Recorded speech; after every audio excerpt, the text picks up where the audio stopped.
wanaagsan daawadayaal ku soo dhawaada qodobada ugu waaweyn wararka shabakada Haga News Product qodobada ku daawan doontaan wararkeenana waxaa ka mid noqonaya saraakiil ka tirsan sirdoonka Itoobiya oo gaadhay magaalada Kismaayo xog ku saabsan socdaalka saraakiishaasi iyo qorshaha filla Soomaaliya ay la damacsantahay Axmed Madoobe wararkii ugu dambeeyay weerar al-shabaab ay ku qaadeen saldhig ciidamada dawladda ay ka sameysteen degmada Owdhigle gobolka Shabeellaha Hoose xiisad ka taagan degmada Ceelafweyn ee gobolka Sanaag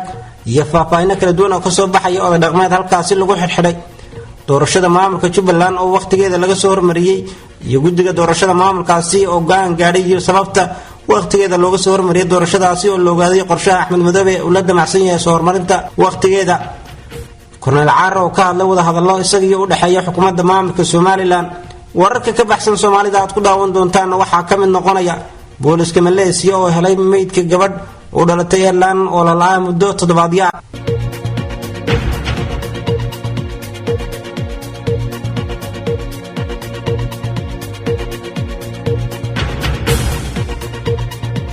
markale kulan wacan daawadayaal intaas waxaan qodobada ugu waaweynaa wararka shabakada Haga News Product waa maalmaha Arbacada taariikhduna ay ku beegan tahay 14 bisha 8 sanada 2019 daawaday hadii ay tahay markii ugu horeysay daawashadan channelka subscribe dheh videogana like saar si aad ula socoto wararkii ugu dambeeyay Soomaaliya iyo caalamka aan ku bilowna saraakiil ka tirsan sirdoonka Itoobiya ayaa saaka safar qarsoodi ah ku tagay magaalada Kismaayo xarunta ku meel gaarka maamulka Jubbaland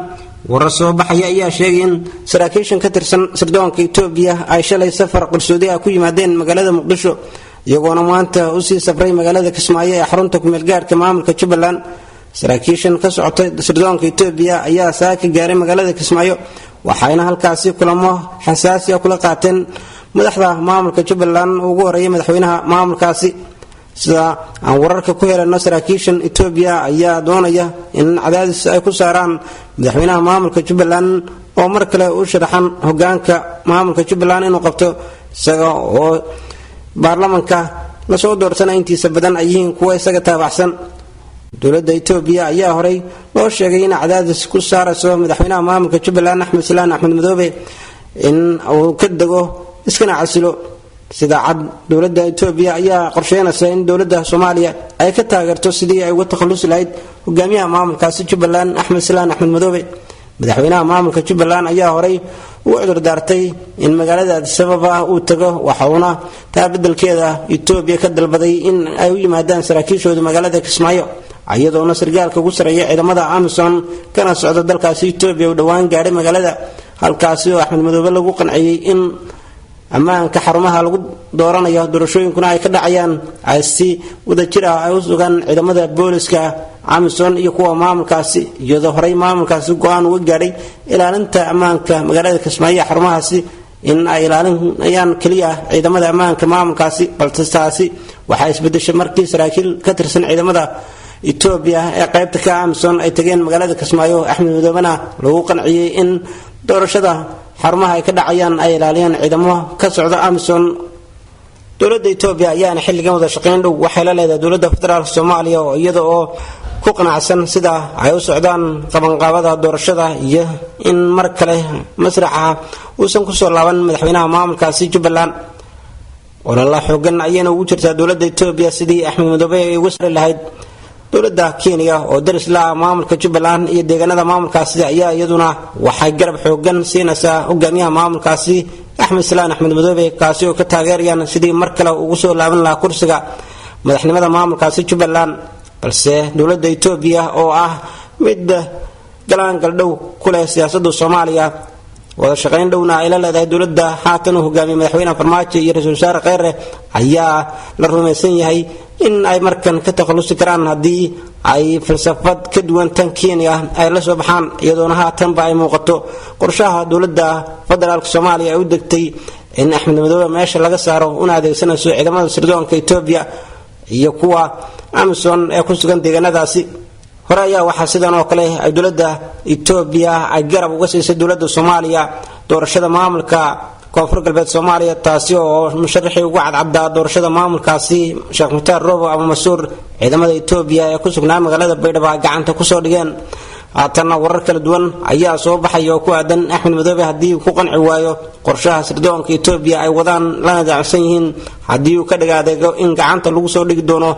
xabsigana loo taxaabi doono. markana faahfaahin dheeraad ayaa ka soo baxay weerar ku bilowday isqarxin dagaal toos ah oo maanta lagu qaaday saldhig ciidamada dawladda ay ku leeyihiin degmada Awdhigle gobolka Shabeellaha Hoose. qarax kadib ayaa la sheegay in halkaasi uu ka bilowday dagaal u dhaxeeya ciidamada dawladda gaar ahaan kuwa commandosta oo dhawaan la wareegay Awdhigle iyo al-shabaab, halkaasi oo uu ka dhashay khasaare isku jira dhimasho iyo dhaawac. dadka ku sugan Awdhigle ayaa waxay sheegeen in weerarka uu markii hore ku bilowday gaari laga soo buuxiyay walxaha qarxa, sidoo kalena ay ku jireen dagaalyahano xoog al-shabaab ka tirsanaa ay ku qaadeen saldhigga ciidamada dawladdu ay ku sugnaayeen. saraakiil ka tirsan ciidamada xoogga dalka ayaa sheegay in ay iska difaaceen weerar kaga yimiday dhinaca al-shabaab, isla markaasina khasaare xoogan ay gaarsiiyeen al-shabaab. dhinaca kalena al-shabaab oo weerarkaasi ka hadashay ayaa waxay sheegeen in laba gaari oo ay ka buuxiyeen waxyaabaha qarxa ay ku weerareen saldhigga ciidamada dawladda ee Awdhigle kuna dileen tobaneeyo ka tirsan ciidamada dawladda Soomaaliya. walow aan ilaa haatan si jirin cid ka madax bannaan labada dhinac oo xaqiijinaysa dhimashadaasi, balse ciidamada dawladda saraakiil u hadashay waxay sheegeen in ugu yaraan 40 dagaalyahano ka tirsan xarakada al-shabaab ay ku dileen halka 10 kalena ay ku dhaawaceen. ma jiraan ilaa ka madax bannaan oo ah sheegashada labada dhinacba ay sheeganayaan in khasaaro kala duwan ay gaarsiiyeen dhinaca kale, balse dhawaan ayaa ahayd markii ciidamada dawladda gaar ahaan kuwa commandosta Soomaaliya ay la wareegeen si awoodana kula wareegeen degmada Awdhigle, halkaasi ay muddo ka arriminayeen xarakada al-shabaab. weli waxaa daawanaysan wararka shabakada Haga News Product. markana xiisad dagaal ayaa waxay ka taagan tahay deegaanka Ceelafeen ee gobolka Sanaag, halkaasi oo maalin ka hor lagu dilay dad shacab ah. goobjoogayaal ayaa waxay xaqiijiyeen in xiisada ka taagan degmadaasi ay ka dhalatay dad shacab ah oo lagu dilay halkaasi, iyadoo odayaal lagu xirxiray degmadaasi. sidoo kalena goobjoogayaasha ayaa waxay sheegeen in xilliga walba la filan karo in dagaal uu ka dhaco degmadaasi, maadaama la arkayo maleeshiyaad hubaysan oo abaabulan hab qabiil kuwaasi oo isku urursanaya duleedka degmadaasi. dagaaladan ayaana barakac iyo xasiloon darro ku abuuray dadka deegaanka, kuwaasi oo inta badan ka barakacay deegaanada ka tirsan gobolka Sanaag. mana muuqato ilaa haatan natiijo laga gaaray shirar kala duwan oo lagu qabtay kuwaasi oo looga hadlayay sida xal waara looga gaari lahaa. weli waxaa daawanaysan wararka shabakada Haga News Product. markana Colonel Saciid Awil Jaamac oo ka mid ahaa saraakiisha ka tirsan ciidamada maamulka Somaliland ayaa waxa uu ka hadlay dhexdhexaadin isaga maamulka Somaliland laga dhex bilaabay maalmihii la soo dhaafay. Colonel Caare oo hogaamiyay jabhadda la magacaabaday Dulmadiid ayaa sheegay in wada hadallada intooda badan laga guulgaaray, isla markaasina la isla gartay in 3 qodob oo saldhig u noqonaya in xabadda la joojiyo. qodobadan ayuu ku sheegay inay kala yihiin in marka hore xabadda la joojiyo inta badan aan raadin, intaasi kadibna ay bilaabataan wada hadallo toos ah oo u dhaxeeya Somaliland iyo jabhadda. Colonel Caare hadalkan ka soo yeeray Colonel Saciid Awil Jaamac oo loo yaqaan Caare oo madax ka ahaa jabhadda waysan oo dagaalka kula jirta Somaliland ayaa ku soo aadaya xilli maalmihii la soo dhaafay ay halkaasi ku dagaalameen dagaalno ku dhexmaray ciidamo ka tirsan kuwa maamulka Somaliland iyo kuwa hogaamiyo. sidoo kalena waxgarad ka tirsan maamulka Somaliland ay kulamo kala duwan oo looga hadlay sida xasilooni ay uga dhalan lahayd gobolka Sanaag ay la yeesheen korneelkaasi. markana wararkii ugu dambeeyay laga helay doorashada maamulka Jubbaland ayaa sheegay in isbedel lagu sameeyay jadwalka doorashada madaxweynaha iyo midkan guddoonka baarlamaanka maamulka. warqad ka soo baxday guddiga madax bannaan ee xuduudaha iyo doorashooyinka Jubbaland ayaa lagu sheegay in doorashada guddoonka baarlamaanka la qabanayo 17 bishan oo ku beegan Sabtida soo socota. sidoo kalena qoraalka guddigan ayaa lagu sheegay in maanta oo ah 14 bisha Agoosto ay bilaabanayso diiwaangelinta musharaxiinta, kadibna doorashada madaxweynaha ay dhici doonto 19 bisha oo ku beegan maalinta Isniinta. doorashada ayaa balanteedu ahayd in 24 bisha, balse waxaa haatan laga soo hormariyay waqtigeedii. arrintan ayaana ku soo aadaysa iyadoo weli qabqabsi ka jiro doorashada Jubbaland, taasi oo keentay in musharaxiin mucaarad ah ay sameystaan guddi gaar ah oo xildhibaanada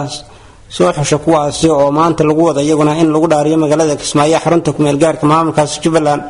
weli waxaa daawanaysan wararka shabakada Haga News Product. ugu dambeynna booliska Malaysia ayaa helay meydka gabadh yar oo aqaawan, taasi oo qangaar ahayd 10 maalmood ka horna laga waayay goob dalxiis loo tago